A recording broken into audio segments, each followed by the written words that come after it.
ایک حدیث میرا دل کرتا ہے آپ کو یاد ہو جائے، مستدرک للحاکم میں حدیث ہے۔ حضرت انس بن مالک رضی اللہ تعالیٰ عنہ فرماتے ہیں ایک بھائی حضور کی بارگاہ میں بیٹھا رہتا تھا، نکما نہیں تھا، شارحین حدیث کہتے ہیں کہ کسی مجبوری سے وہ کام نہیں کر پاتا تھا، یا کرتا تھا تو وہ کام آگے نہیں چل پاتا تھا،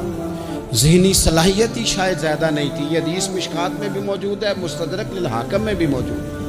حضرت انس بن مالک رضی اللہ تعالیٰ عنہ فرماتے ہیں وہ حضور کی بارگاہ ناز میں بیٹھا رہتا تھا، اس کے بھائی نے آ کے شکایت کی، یا رسول اللہ صلی اللہ تعالیٰ علیہ وسلم، یہ کوئی کام ہی نہیں کرتا، کوئی محنت نہیں کرتا، کوئی جدوجہد نہیں کرتا، آگے نہیں بڑھتا، مجھے اس کی ضروریات کی کفالت کرنی پڑتی ہے، مجھے جدوجہد کرنی پڑتی ہے، مجھے اس کے معاملات کا خیال رکھنا پڑتا ہے، آپ اسے سمجھائیں۔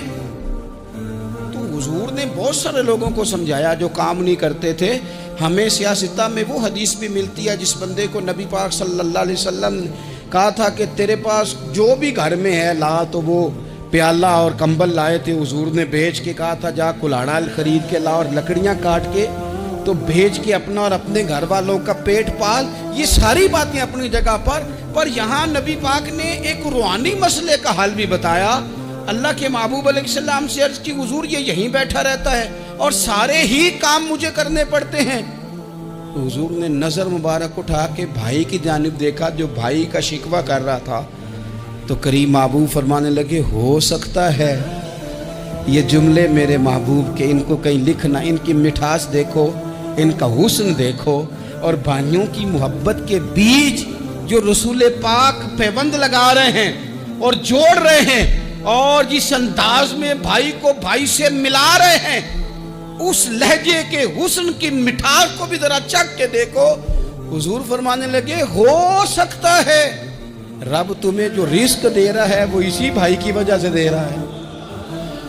بھائی پائیاں دے ویری ہوندے تے بھائی ہی پائیاں دیاں باواں، او بھائی ہو سکتا ہے اس کی وجہ سے تجھے مل رہا ہو، اس کی وجہ سے۔ وہ دروازے نہ بند کریں جن دروازوں کی برکت سے روزی آتی ہے، کبھی بھی وہ کام نہ کریں جن کاموں کی اگر آپ کو کل تک برکت تھی، کل تک کام ٹھیک چل رہا تھا،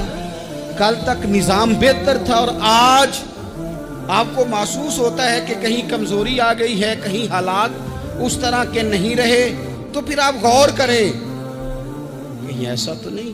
کسی غریب کا آپ کے گھر سے رزق جاتا تھا اور آپ نے بند کر دیا، کسی کی مدد ہوتی تھی آپ نے بند کر دی، کسی کے ساتھ شفقت ہوتی تھی آپ نے بند کر دی، کوئی شخص آپ کی وجہ سے تسلی میں تھا اور پھر آپ نے اسے تکلیف میں ڈال دیا۔ اللہ کے محبوب نے فرمایا تمہارے کمزوروں کی وجہ سے تمہیں رزق دیا جاتا ہے، تمہارے ضعیفوں کی وجہ سے تمہیں رزق دیا جاتا ہے۔ تم نے تو ایک بندہ یہ کہہ کے نکال دیا کہ جا تیری تنخواہ میں نہیں دے سکتا، لیکن کیا پتا کہ اس کی تنخواہ کی وجہ سے ہی باقی سارا کچھ بھی آتا ہو، کیا پتا کہ اسی کے سبب سے اللہ انعام فرماتا ہو۔ لہٰذا ان روحانی مسائل کا بھی تھوڑا سا خیال کریں۔